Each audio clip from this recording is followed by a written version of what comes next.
I just want to say that I've really enjoyed listening to the other fivedotnerds talk about how they build characters, because this week has been so varied and interesting and has sparked so many wonderful conversations that I'm really excited about this week! Yay!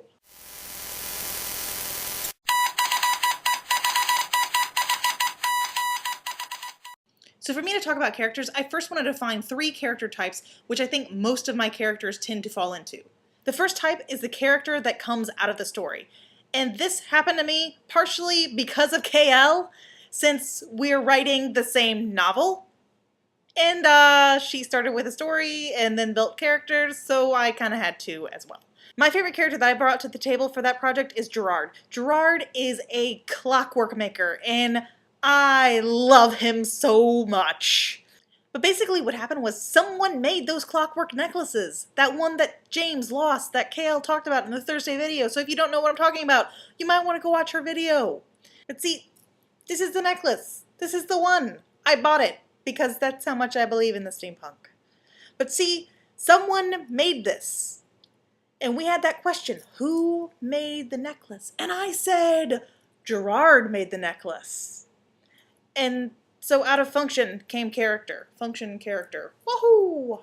Type 2 is the high concept character. This is the kind of character that actually is the story. So my example of that is I've got this guy named Michael who is the embodiment of the Archangel Michael. So he has all these powers and fights demons, and the entire story is about what he does and what he thinks. So that's it. The third kind of character is the traveling character. This character can appear in a lot of different stories. My guy that I use is Reedy. Reedy is a college grad student, and he is obsessed with Alfred Hitchcock. So he's kind of versatile. He fits in a lot of different places, as long as it's set somewhere in the real world where there are colleges and Alfred Hitchcock. So those are my character types, but I haven't really talked about how I build them or how I create them, so here goes! It all starts with a name. For me, writing characters has so much to do with what they're named, because you can get so much out of the person just by knowing their name. Gerard, for example, means brave and hardy, and his last name, Price, I came across while doing an internet search for clockwork, and I came across the first clockwork mechanism, the Antikythera mechanism, and it was researched by a whole bunch of guys, and I looked at all of their last names, and Price was one of the guys who did that. Once I have a name for a character, I know a lot about their personality and often their profession, and if I know their profession, then I know what kind of skill sets they needed to get that profession, and I already know their personality, so I know sort of what events maybe led them to those skills, and then led them to want to be that profession, and then I've got a lot of information about the character.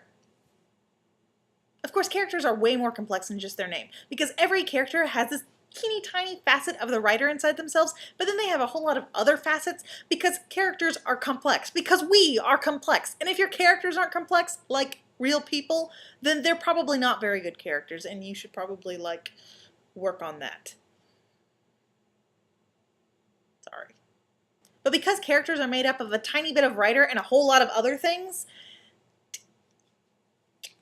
you can't talk about it in a 4-minute video! What was I thinking when I suggested this topic?